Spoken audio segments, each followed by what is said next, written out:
سبحانك اللهم وتحيتهم فيها سلام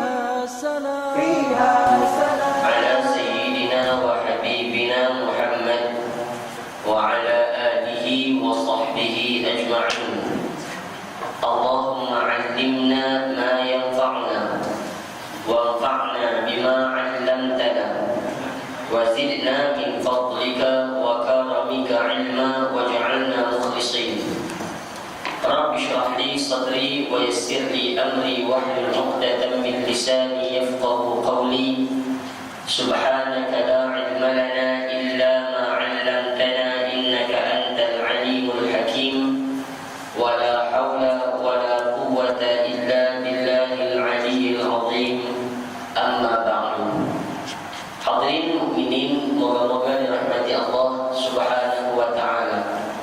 Kita menggunakan kitab Ustadzul Arifin, dan pada malam ini insya-Allah kita akan menguraikan ataupun sama-sama melihat kepada makna daripada hadis yang ke-26 mengenai Islam, iman, ihsan dan alamat-alamat hari kiamat. Hadirin yang dirahmati Allah sekalian, hadis ini juga dikenal sebagai hadis Arkanuddin, hadis rukun-rukun penting agama. Sebab nanti kita akan lihat di hujung nanti Nabi SAW beritahu Jibril datang mengajarkan kepada kamu agama kamu. Jadi kata ulama, hadis ini dikenal sebagai hadis Arkanuddin, rukun-rukun agama. Maksudnya hadis ini hadis yang penting. Di dalam hadis 40 Imam An-Nawawi Arba'in yang selalu kita sebut, hadis ini duduk nombor 2. Jadi tertib dia, hadis ini dibahaskan pada kedudukan yang kedua selepas hadis ni. Jadi tuan-tuan mukminin yang dirahmati Allah sekalian, mari kita lihat apa yang disebut oleh Nabi kita Muhammad sallallahu alaihi wasallam. An Umar radhiyallahu ta'ala anhu qala, bainama nahnu julusun 'inda Rasulillah sallallahu alaihi wasallam ذات يوم إذ طلع علينا رجل شديد بياض الثياب شديد سواد الشعر لا يرى عليه أثر السفر ولا يعرفه منا أحد. Hadirin sekalian, ahad kat hadirin sekalian, hadis tu ada hamzah di atas lah. Jadi dalam bahasa Arab yang menerima baris itu mesti hamzah. Alif tidak menerima baris. Nah, sebab tu kita ajak anak-anak kadang-kadang alif fathah a, alif kasrah i, alif dhammah u. Alif tak terima baris. Yang menerima baris hanya hamzah. Sebab tu kalau yang terima baris a tu, hamzah mesti ada di atas. Dia ataupun hamzah ada di bawah. Untuk menerima dhammah, fathah ataupun kasrah. Di dalam bahasa Arab kan alif itu dia alif huruf illat, huruf yang tak boleh untuk menerima baris. Kadang-kadang kita mengaji dulu alif fathah a, alif kasrah i, alif dhammah u. Tak apalah kena. Tapi bila masuk di dalam bahasa Arab, kita jumpa bahawa hamzah tidak menerima baris. Sebab itu kalau ahadun di situ atas alif itu mesti ada hamzah. Hatta jalasa ila Nabi sallallahu alaihi wa ala alihi wasallam fa asnada rukbatayhi ila rukbatayhi wa wada'a kaffayhi ala fakhidayhi wa qala ya Muhammad akhbirni 'anil Islam. Tu pun katanya ada hamzah di atas. Akhbirni 'anil Islam. Macam saya kan asal nama dia mesti alif itu dia ada hamzah baru boleh baca baqi pada alif itu. Kalau tidak dia tidak boleh baca baqi. Tak apa. Akhbirni 'anil Islam. Faqala Rasulullah sallallahu alaihi wasallam, al-Islamu an tashhada an la ilaha illallah wa anna Muhammadan Rasulullah wa tuqima as-salah wa tu'tiya zakah wa tasuma Ramadan wa tahujjal baita in istata'ta ilaihi sabila. Qala sadaqta. Fa'ajibna lahu yas'aluhu wa yusaddiquhu. Qala fa'akhbirni 'anil iman. Qala an tu'mina billahi wa malaikatihi wa kutubihi wa rusulihi wal yawmil akhir wa tu'mina bil qadari khairihi wa syarrihi. Qala sadaqta. Qala fa akhbirni 'anil ihsan. Qala an ta'budallaha ka'annaka tarahu fa in lam takun tarahu fa innahu yarak. Qala fa akhbirni 'anis sa'ah. Qala mal mas'ulu 'anha bi'a'lama minas sa'il. Qala fa akhbirni 'an amaratiha. Qala an talida al-amatu rabbataha wa an tara al-hufata al-'urata al-'alata ri'a asy-sya'i yataqawaluna fil bunyan. Thumma intalaqa falabithtu maliya. Thumma qala ya Umar atadri man as-sa'il? Qultu Allahu wa rasuluhu a'lam. Qala fa innahu Jibril atakum yu'allimukum dinukum. Hadis riwayat Imam Muslim. Artinya daripada Sayyidina Umar radhiyallahu taala anhu katanya, pada suatu hari sedang kami duduk di sisi Rasulullah sallallahu alaihi wasallam, tiba-tiba datanglah kepada kami seorang lelaki yang bersangatan putih pakaiannya, bersangatan hitam rambutnya, tidak kelihatan atasnya kesan debu perjalanan, dan tidak ada seorang pun di antara kami mengenalnya, sehingga ia duduk berdekatan dengan Nabi sallallahu alaihi wa ala alihi wa sahbihi wasallam. Lalu ia menyandarkan kedua lututnya kepada dua lutut Nabi dan meletakkan kedua telapak tangannya ke atas dua paha Nabi. Kemudian ia berkata, "Hai Muhammad, khabarkanlah kepadaku dari hal Islam." Maka Rasulullah menjawab, Islam itu ialah bahawa engkau mengakui bahawa tiada Tuhan melainkan Allah, dan bahwasanya Muhammad itu pesuruh Allah, dan engkau mendirikan salat, dan engkau keluarkan zakat, dan engkau puasa bulan Ramadan, dan engkau mengerjakan haji di Baitullah jika engkau ada kemampuan pergi kepadanya. Lalu si penyoal tadi berkata, benarlah engkau. Maka kami pun tercengang kerana dia yang bertanya dan dia pula yang membenarkannya. Kami heran, dia masuk tanya soalan, tiba-tiba dia bagi jawapan, satu jawapan yang Nabi bagi. Dan sedangkan para sahabat mana lihat ada orang lain yang lebih alim daripada Rasul. Dan tiba-tiba dia buat soalan kepada Rasul, Rasul jawab, dia membenarkan soalan ataupun jawapan daripada Nabi SAW. Katanya lagi, maka khabarkanlah kepadaku dari hal iman. Rasulullah SAW menjawab, iman itu ialah bahawa engkau beriman kepada Allah dan malaikatnya, dan segala kitabnya, dan para rasulnya, dan hari kemudian, dan engkau beriman kepada takdir baik dan jahatnya. Ia berkata, benarlah engkau. Kemudian ia bertanya lagi, maka sekarang khabarkanlah kepadaku dari hal ihsan. Rasulullah SAW menjawab, ihsan itu ialah bahawa engkau menyembah Allah seolah-olah engkau melihatnya. Tetapi jika engkau tidak melihat Allah, maka sesungguhnya ia melihat engkau. Akhirnya ia meneruskan pertanyaannya lagi, khabarkanlah kepadaku dari hal hari kiamat. Rasulullah SAW menjawab, tidak yang ditanya daripadanya lebih tahu daripada orang yang bertanya. Apa maksudnya? Orang yang kena tanya dengan orang tanya sama-sama tak tahu. Main cerita hari kiamat ni bila orang yang kena tanya, orang bertanya sama-sama kita tak tahu. Itu jawab Nabi SAW. Kalau begitu katanya, maka khabarkanlah kepadaku dari tanda-tanda kiamat. Rasulullah menjawab, tanda-tanda itu ialah bila hamba-hamba telah melahirkan tuan-tuannya, dan engkau lihat orang yang tidak berkasut, tidak berpakaian, miskin, pengembala kambing, berbangga-bangga menegak dan meninggikan binaannya. Kemudian ia pun pergi, lalu aku terdiam beberapa lama.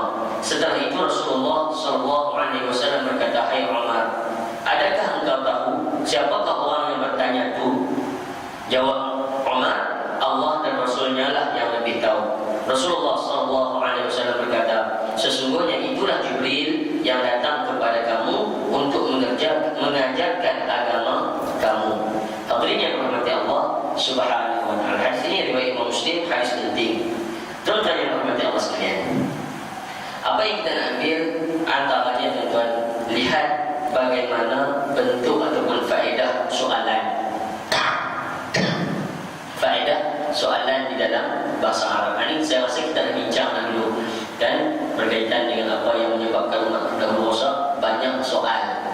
Hadirin rahmat sekalian, ada beberapa perkara yang kita boleh belajar. Pertama, bahasa Arab dipecahkan faedah soalan. Itu mungkin dalam bahasa Melayu ada, tapi mungkin berkat tinggi. Dan apa dia faedah daripada bentuk-bentuk soalan? Bahasa Arab dipecahkan.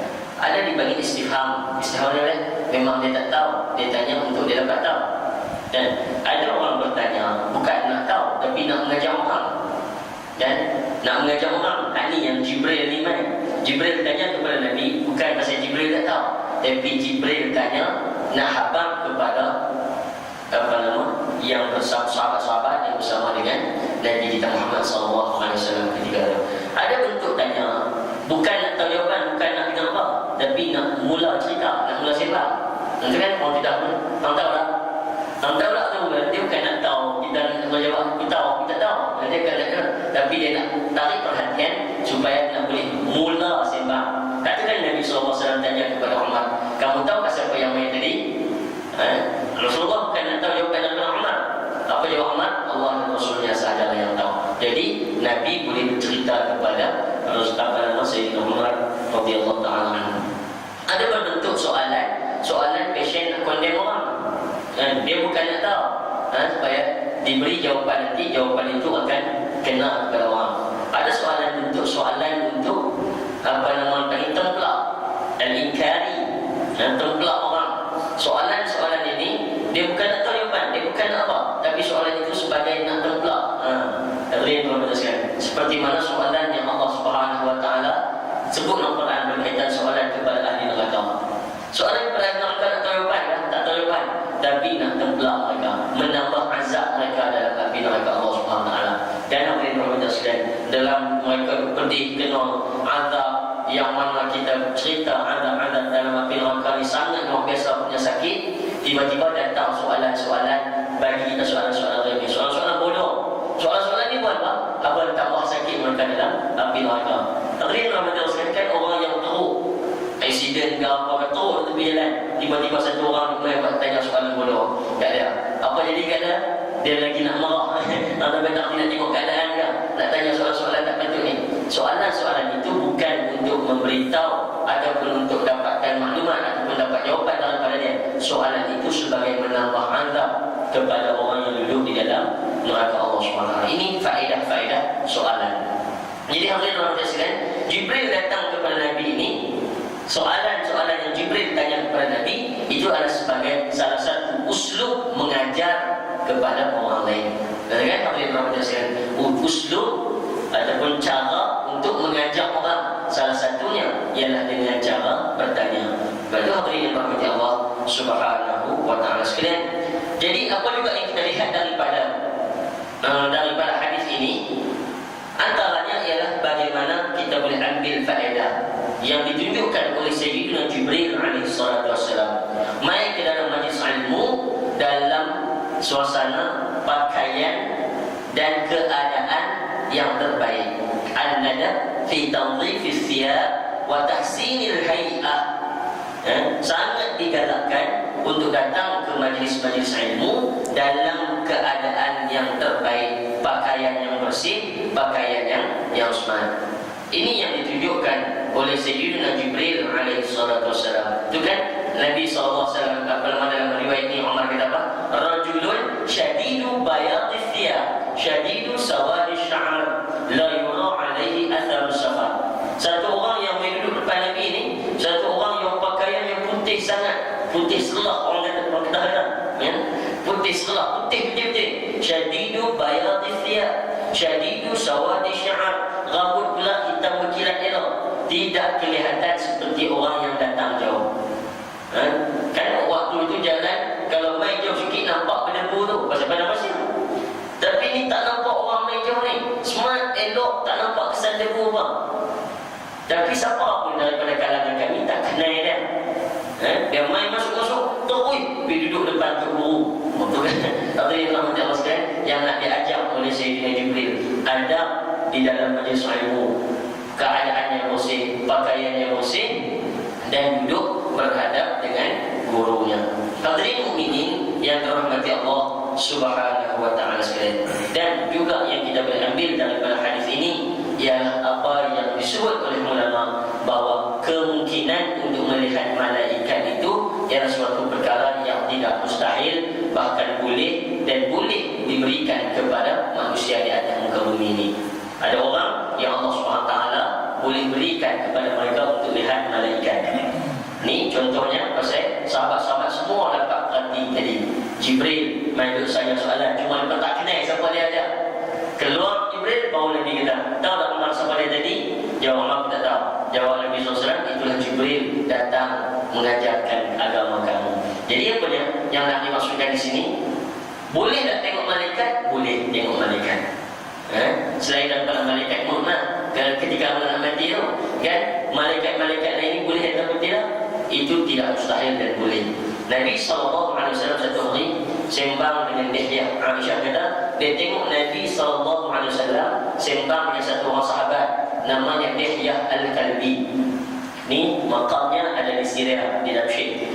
Hadirin rahmatullah sekalian, Aisyah kata aku tengok Nabi dengan Dihyah itu sembang kencing sangat, nampak rapat mesra sangat, letak di belakang badan, letak tangan di belakang, semua sembang dengan Dihyah ni. Habis itu Aisyah radhiyallahu taala anha tanya kepada Nabi, apa dia yang kamu sembangkan dengan Dihyah, nampak mesra sangat? Jawab Nabi SAW, kamu nampak ke Aisyah? Aisyah kata, ya saya nampak. Nabi SAW kata, itulah Jibril, dia datang dan dia bagi salam kepada kamu. Betul kan? Maksudnya Aisyah juga pernah melihat kepada Jibril, yang mana ketika itu Nabi SAW pun terkejut. Rupanya Aisyah juga nampak suasana itu. Ini disebut dalam kitab Sifatus Safwah. Jadi hadirin rahmatullah sekalian, maksudnya kemungkinan untuk melihat malaikat itu bukanlah perkara yang mustahil pada hukum di dunia ini. Jadi hadirin yang rahmatullah sekalian, baik, kita nak bergerak kepada perbincangan kitab ataupun perbincangan hadis ini, intipati hadis ini. Hadirin yang dirahmati Allah sekalian, inilah yang disebut oleh ulama rukun-rukun penting agama. Ini yang ditanya oleh Jibril. Jibril tanya benda yang paling penting saja. Paling penting saja. Apa Islam, apa iman, apa ihsan, apa kiamat.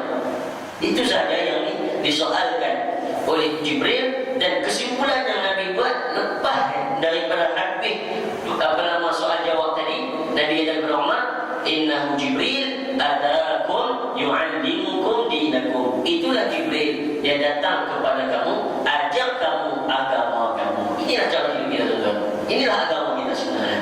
Islam, iman, ihsan, dan cerita tentang hari kiamat. Atas dunia ini berkait dengan akidah hati, berkait dengan Islam syariat, cara hidup, berkait dengan ihsan, bagaimana akhlak kita, berkait dengan hari kiamat akan kita dibangkitkan oleh Allah Subhanahu wa taala. Inilah perbincangan dalam hadis. Sebab itu hadirin sekalian, kalau nak syarah betul-betul hadis yang macam ni, perbincangannya pakai berkitab-kitab lah. Sebab itu ulama pecahkan perbincangan rukun Islam dibincangkan dalam tajuk fiqh. Perbincangan rukun iman dibincangkan di dalam tajuk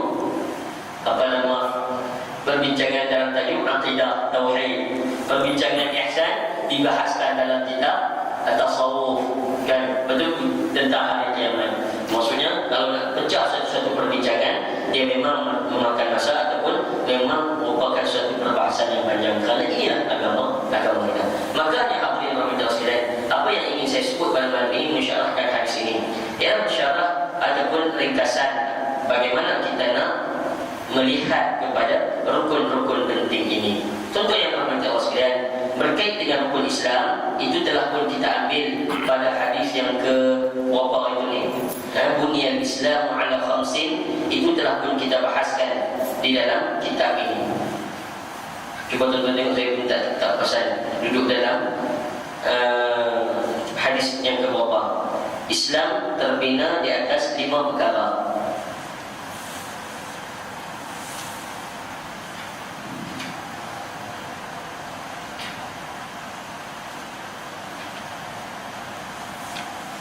Nampak tak? Tak nampak? 15. 15.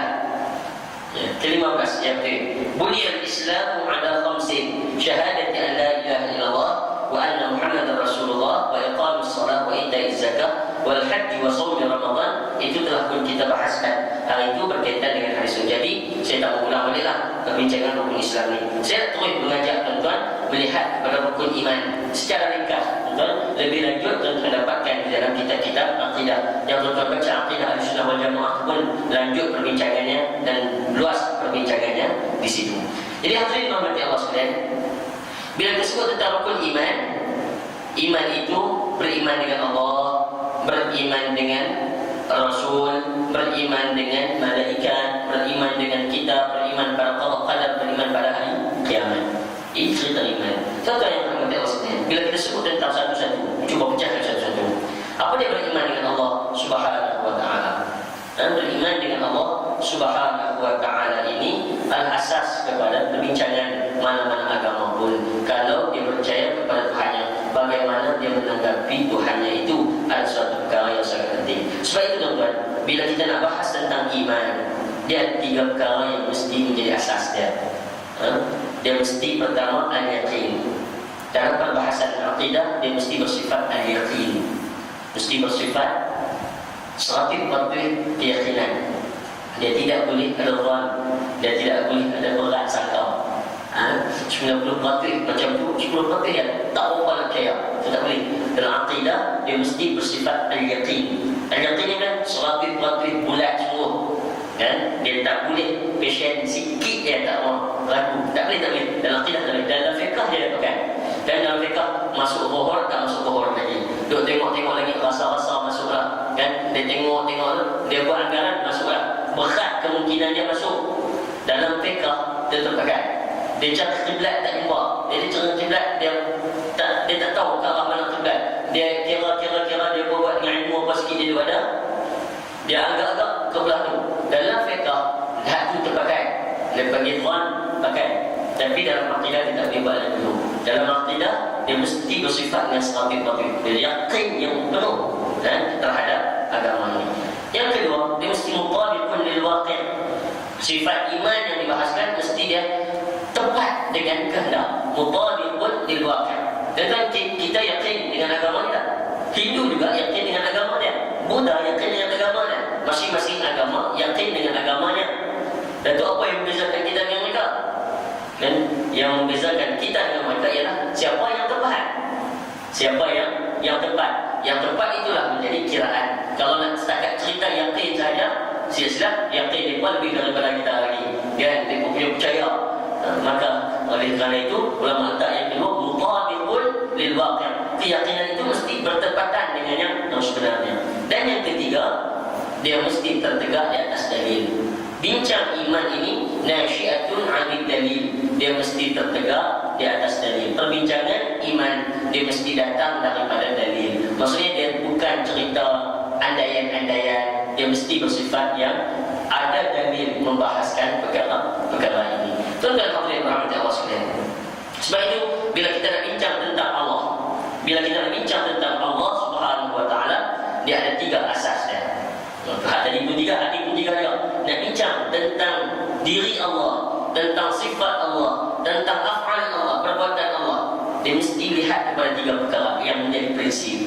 Lepas kita pegang dengan 3 prinsip ni, tuan-tuan nak mengaji cara sifat 20 silakan. Tuan-tuan nak mengaji cara asma wa sifat ataupun asmaul husna. Tuan-tuan nak mengaji cara kenal Allah dengan berbagai cara orang Allah untuk mengaji tauhid ni, silakanlah mengaji dengan cara manapun. Yang penting 3 asas ini telah pun kita ikat. Apa dia? Yang pertama, nasifuhu ta'ala bima wasafa bihi nafsuhu.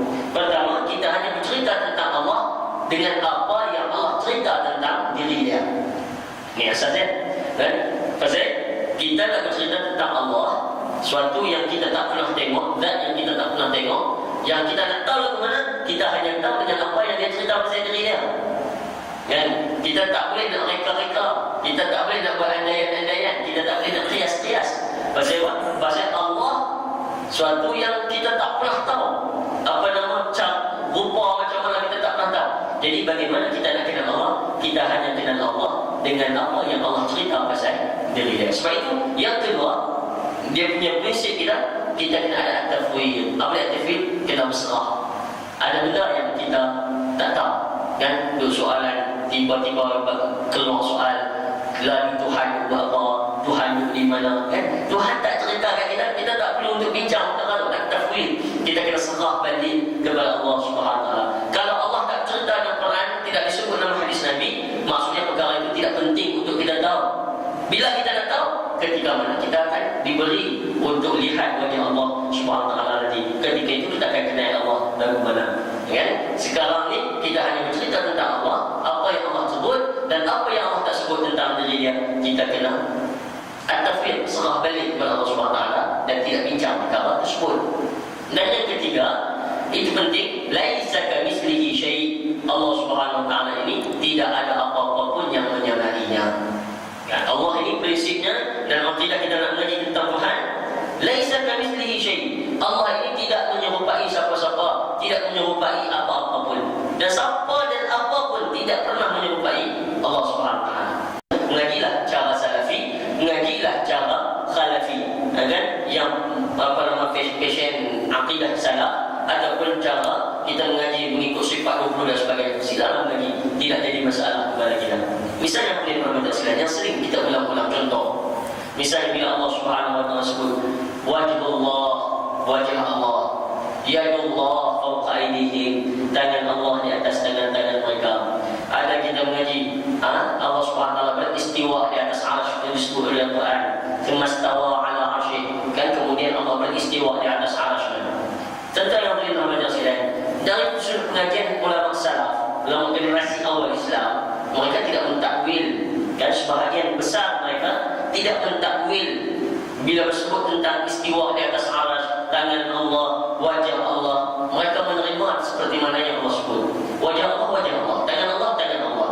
Allah beristiwa bersemayam di atas arsy, bersemayam di atas arsy. Lagu mana itu tak tahu. Tapi yang pentingnya laisa kamitslihi syai'. Dia tak menyerupai siapa-siapa pun yang bentuk makhluk, yang sesuai dengan Allah Subhanahu Wa Taala. Ada yang takwil, kan? Tangan Allah itu maksudnya kuasa Allah, wajah Allah itu maksudnya ridha Allah, kan? Ini takwilan-takwilan yang dibuat. Silakan nak bertakwil pun tak apa, yang tak mau takwil pun tak apa, tapi sudah diikat dengan asas tadi. Kan hadirin rahmati Allah Subhanahu Wa Taala. Misalnya kalau kita sebut tangan Allah itu dengan kuasa Allah, okey, kita meletakkan sesuatu yang sesuai dengan Allah.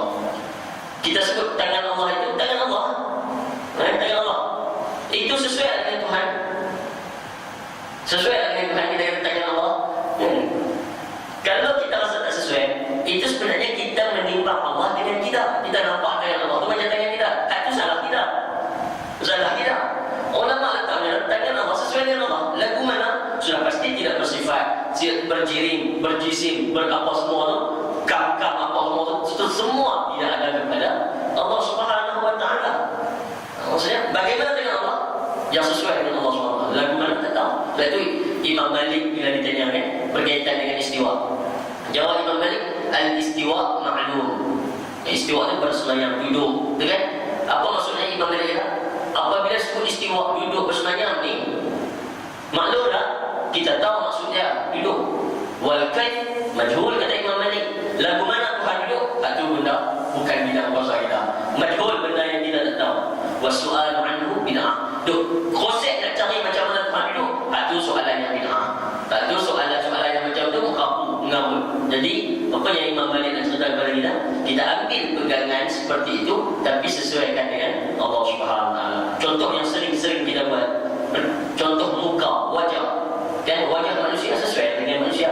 Kita boleh bayang, dia sebut muka siapa-siapa, kita cuba bayang hidung dia, mata dia, apa semua, kan? Pasal sesuai dengan manusia. Kalau salah pun, benda tu, asas tu kita dapat. Muka manusia macam ni dia punya pattern dia. Bila sebut muka harimau sesuai dengan harimau. Kan? Dia tak akan jadi muka harimau duduk kat manusia harimau, sesuai dengan dia. Kan?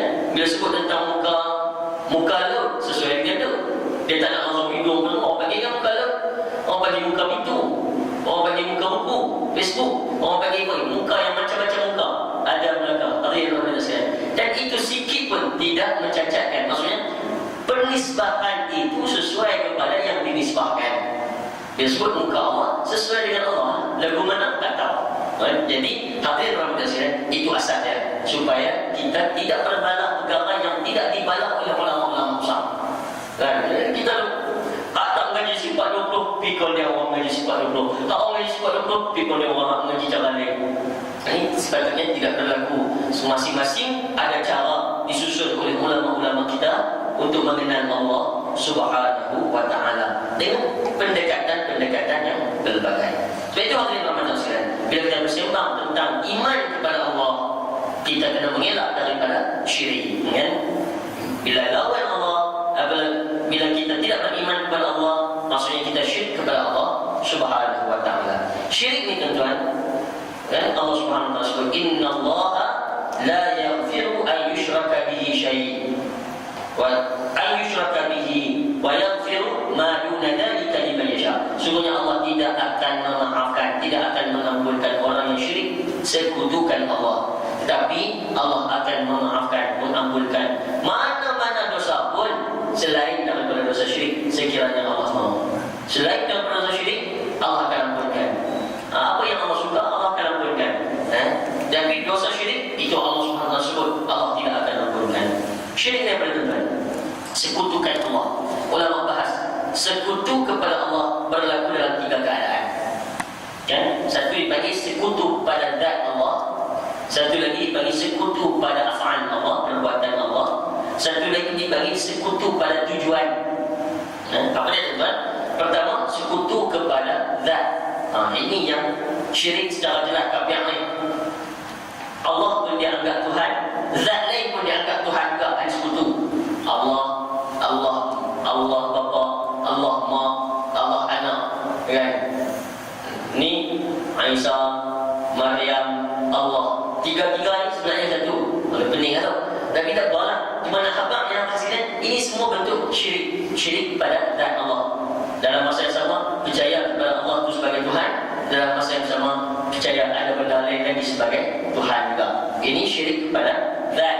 Syirik kepada zat jelas kafir. Jelas keluar daripada agama kafir. Hadirin yang berhormat Allah Subhanahu wa ta'ala sekalian. Yang kedua, dipanggil syirik pada af'al. Syirik pada zat tadi tuan-tuan, orang yang sembah Tuhan bersembah, tokoh bersembah juga, ini syirik pada zat. Kan? Itu kita jelas. Yang kedua, syirik kepada af'al, perbuatan Allah. Dan Allah ni kan, Allah yang memberi faedah, Allah yang memberi mudarat. Ad-darun nafi'. Misalnya Allah SWT namakan dirinya, dia sahajalah yang memberi mudarat. Ad-darun an-nafi', yang memberi manfaat pun Allah SWT juga. Tiba-tiba kita meletakkan i'tiqad kita, ada benda lain yang bagi mudarat, ada benda lain yang bagi manfaat. Tuan-tuan, itu dia menyekutukan Allah SWT pada af'al. Tuan-tuan mukminin yang dirahmati Allah Subhanahu wa ta'ala, seperti mana orang percaya yang obatlah memberi sembuh dia. Keyakinan dia tu ubat bagi sembuh dia, tok bomo bagi sembuh dia, kan? Orang ini yang memudaratkan dia. Sedangkan dalam satu hadis sahih Nabi sallallahu alaihi wasallam kata, kalau semua orang berhimpun untuk memberi satu manfaat kepada kamu, sedangkan dalam takdir Allah itu tidak berlaku, manfaat itu tidak akan sampai kepada kamu. Semua orang berhimpun nak bagi mudarat kepada kamu, tidak akan memudaratkan kamu kalau tidak ditakdirkan seperti itu kepada kamu. Jadi hadirin kita sekalian, mutlak yang memberi mudarat, yang berkuasa mutlak memberi manfaat kepada seorang ialah Allah. Tiba-tiba kita, kepercayaan kita, ubat bagi mudarat, ubat bagi manfaat, ini bagi mudarat, ini bagi mudarat, itu dia syirik kepada af'al, syirik pada perbuatan Allah SWT. Dah tu tak payah pakai ubat ya? Kena makan, kena bincang pula. Dan dia ada keyakinan kita. Nanti kita akan bincang dalam qada dan qadar Allah SWT sekalian. Qada dan qadar itu kita akan bincang nanti insya-Allah. Hadirin yang dirahmati Allah sekalian, keyakinan kepada Allah, Allah sahaja yang memberi mudarat, Allah sahaja yang memberi manfaat. kita taat kepada Allah dalam perintah yang lain. Kerana perintah Allah supaya kita mencari asbab. Dan kita disuruh untuk mencari sebab-sebab. Nak baik kena cari sebab baik. Nak jahat nak berubat, nak baik, nak sihat badan, kena cari sebab-sebabnya. Sebab-sebab itu dipanggil taat kepada Allah Subhanahu Wa Taala. Itu wajib. Itu wajib. Orang yang hanya duduk dalam rumah, ulat dalam batu pun ada makan. Maksudnya orang ini dia walaupun dia seolah-olah percaya kepada Allah Subhanahu Wa Taala, tapi dia kufur ataupun dia silap dalam sudut takdir Allah Subhanahu Wa Taala. Dan hadirin rahmati sekalian, dalam membincangkan qada dan qadar ini ada dua golongan yang melampau. Satu dipanggil Jabariyah, satu dipanggil Qadariyah. Satu pihak sampai tak mau buat apa langsung, Tuhan saja yang tahu. Satu lagi dia saja yang tahu, Tuhan tak ada apa langsung kat dia. Ini dua-dua adalah kesesatan. Kita dari mana? Keyakinan kita yang menentu kita adalah Allah SWT segala-galanya. Yang mengatur kita, yang memberi kepada kita apa semua, itu kuasa mutlak Allah SWT. Tapi atas kita adalah tanggungjawab ikhtiar, tanggungjawab berusaha, tanggungjawab mencari sebab. Itu adalah tanggungjawab kita. Ini betul-betul orang yang beriman dengan Allah Subhanahu Wa Taala. Jadi hadirin rahmati sekalian, sebab itu orang yang beriman dengan Allah, bila dia jumpa harimau dia lari. Betul-betul. Daripada orang yang jumpa harimau dia tak lari, atau tak betul imannya. Dia dapat yang bagi mudarat bukan harimau, Allah bagi mudarat dia tak lari. Tak, ni orang tak betul. Imam Ibn Taymiyah kata apa? Ini tak cerdik. Dia ni akal dia dah ada naqasa, ada terencat dekat akal dia. Ada lepas tu dia tak lari. Lari, tapi yang memberi mudarat ialah Allah. Yang memberi mudarat ialah Allah. Sebab dia atas dunia wajib untuk ambil sebab dia kena lari. Kan? Orang yang sakit, yang menyembuhkan dia, yang memberi mudarat kepada dia adalah Allah. Tapi atas dunia dia wajib ambil ubat. Kalau dia duduk dalam keadaan dia tak ambil ubat, orang ini kata Ibn Taymiyah, dia ada terencat kepada akalnya. Tidak waras akalnya ketika mana dia membuat pertimbangan. Juga hadirin rahmati Allah Subhanahu Wa Taala. Yang ketiga dipanggil syirik pada qasad. Syirik pada tujuan. Syirik pada tujuan. Syirik pada tujuan inilah yang kita sembahyang ini untuk siapa? Untuk Allah. Ya, untuk Allah. Tapi dalam masa sama ada untuk orang lain. Dan kita buat ini untuk siapa? Untuk Allah. Tapi dalam masa sama ada untuk orang lain. Tujuan kita kita sekutukan Allah. Kita salat, kita apa untuk Allah, tapi dalam masa sama ada tujuan lain. Itu dipanggil syirik atau syirik pada tujuan. Syirik pada tujuan, ulama sepakat bahawa dia hanya dosa besar dan dia tidak keluar daripada agama. Syirik pada af'al tadi, ulama kata berat dia nak keluar daripada agama, tapi ulama tak hukum dia keluar daripada agama, tak hukum dia murtad, tak hukum dia kafir, tapi sebelah kaki dia sudah ke jalan. Maksudnya dia dosa besar dan bimbang sudah pun keluar daripada agama. Hak Islam ini selalunya akan diminta supaya jadi memperbaharui dia punya syahadah. Kan orang-orang yang percaya kepada takai dan orang percaya benang hitam pinggang, benang hitam di lengan, ada lagi ni. Kan orang takut sawan, takut budak-budak meracau mau ikat benang-benang ni. Ini syirik pada af'al. Itu kan Nabi SAW marah apabila kepercayaan kepada ruqa, kepada bisqaqah, kepada tangkai-tangkai. Itu kan disebut secara terang oleh Nabi SAW. Itu syirik. Syirik itu syirik pada af'al. Apakah boleh nak potong kepala dia? Kalau hukum dilaksanakan, tak boleh lagi. Ulama tak bulat keputusan dia murtad. Tidak. Ulama kata apa? Dia dosa besar. Tapi risau sudah pun murtad. Risau keluar daripada agama. Sebab itu pasien yang macam ni diminta supaya diperbaharui syahadahnya. Dengan mana diminta juga dia untuk bertaubat kepada Allah Subhanahu Wa Taala. Jadi hadirin yang dirahmati Allah sekalian, itu bercerita tentang iman kepada Allah Subhanahu Wa Taala. Syirik ada tiga: syirik pada zat, syirik pada af'al, syirik pada qasad. Dan saya juga nak sebut tuan-tuan, saya rasa saya pernah sebut lah perkara ni di sini. Wallahu a'lam, tak ingat. Terlampau banyak mengajar di sini kan. Saya kira saya ustaz ni banyak mengajar di sini, masa minta tu kurang satu pun tak pergi gitu. Jadi Allah sekalian, kufur dalam Quran, Allah sebut dalam beberapa keadaan, supaya kita tengok diri kita, muhasabah diri kita, muhasabah keadaan kita. Apakah kita walaupun kita Islam Islam ni betul kan kita dengan Allah Subhanahu Wa Taala? Kerana Al-Quran ceritakan kekufuran kepada Allah ni berlaku dalam 5 keadaan.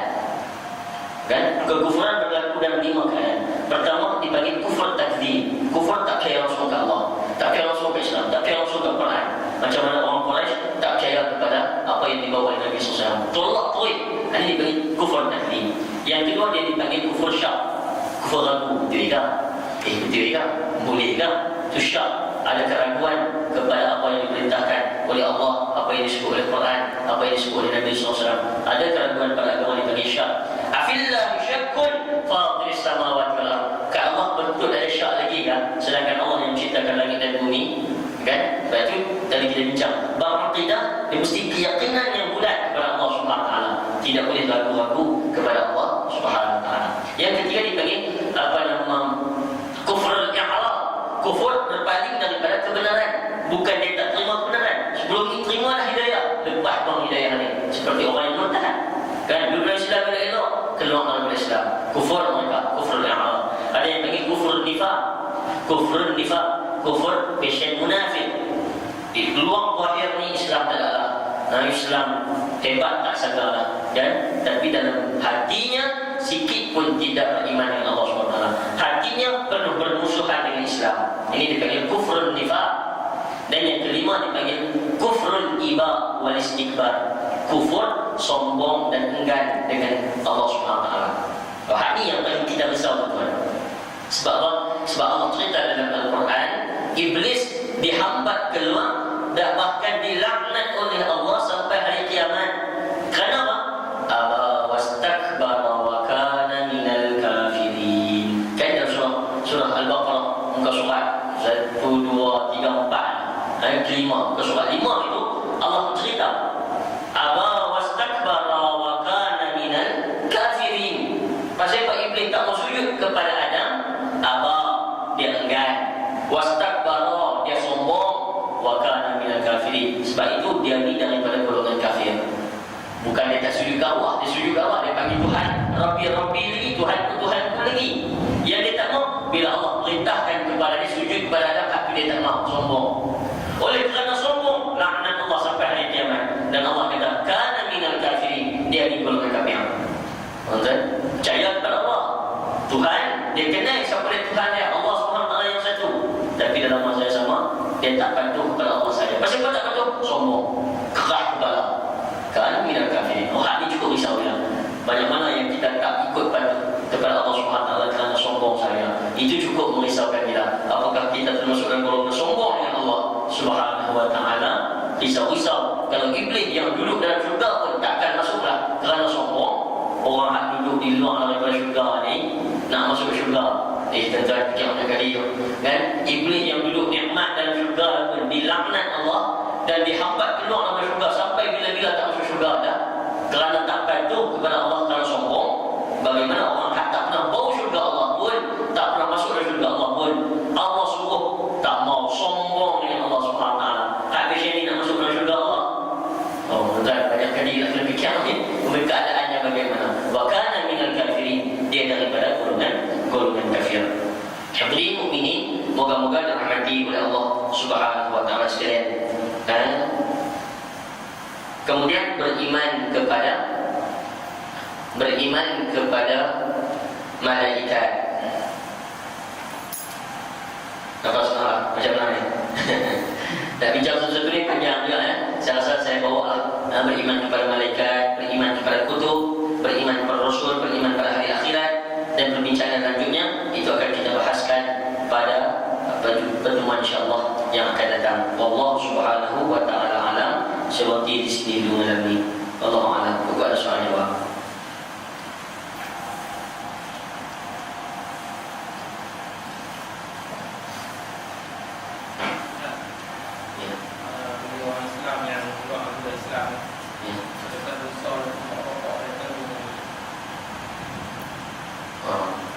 Dia keluar daripada Islam, mak bapak dia tanggung atas saya.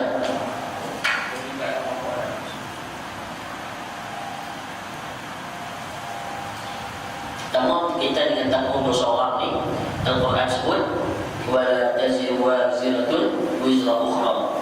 Orang yang salah menanggung dosa orang lain secara asas, kan? Seperti mana yang kita sebut, apakah kalau mak bapak itu tak sembahyang dulu, anak dia wajib qada sembahyang mak bapak? Mak bapak itu tak puasa, apakah anak wajib untuk qada puasa mak bapak? Tak wajib. Anak tidak wajib. Ayah mak ada hutang dulu, wajib tak anak-anak bayar hutang mak bapak? Ya, kalau harta warisan itu sebelum dibagikan memang wajib. Kan kalau tak ada harta warisan, anak-anak ni wajib bayar lah. Kehadiran orang Allah sekalian, perbincangan ulama.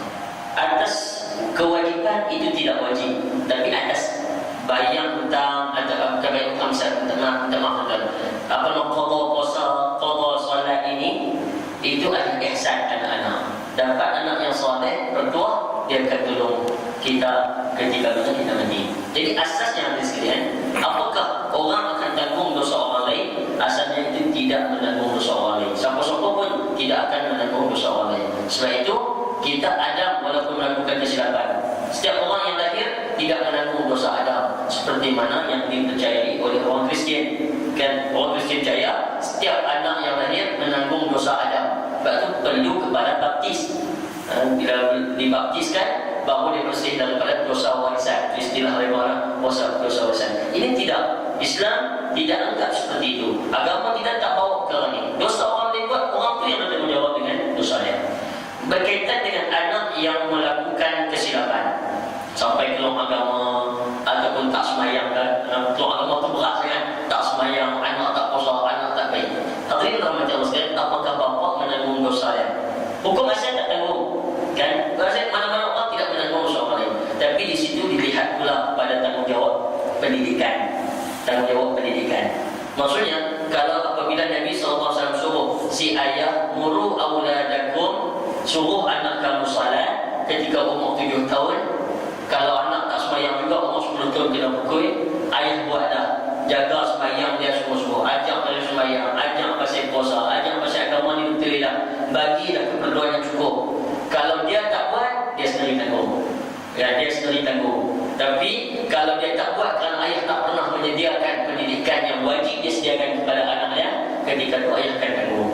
Jadi hadirin rahmati sekalian, itu jawapannya lah. Moga-moga ada manfaat. Apa yang saya nak simpulkan ialah apakah ayah bertanggungjawab terhadap anak dia kalau anak dia bersilap? Kalau ayah bagi pendidikan yang betul, anak tu tak betul juga, maka ayah tidak bertanggungjawab terhadap kesilapan anak-anak. Dan banyak contoh-contoh yang ayah baik, anak sesat. Nabi Nuh. Apakah ayah tak bertanggungjawab? Tak, ayah dah bagi ruang, anak sesat juga. Itu tidak bertanggungjawab. Tapi kalau ayah tak bagi apa-apa ruang pendidikan, tak bagi persiapan yang sepatutnya kepada anak sesat, maka ketika itu ayah perlu bertanggungjawab. Kerana Nabi SAW suruh muru auladakum, suruh anak-anak kamu sembahyang. Apa maksudnya? Ayah tu wajib sembahyang, ayah tu wajib suruh. Ayah tu wajib sembahyang satu persen. Ayah tu suruh anak wajib, anak sembahyang tu satu kewajipan yang lain. Maksudnya menyediakan, menyuruh anak dengan agama, itu adalah kewajipan yang lain. Tak sediakan perkara ini, ayah bertanggungjawab. Kalau sediakan, insya-Allah tidak bertanggungjawab lagi. Wallahu a'lam.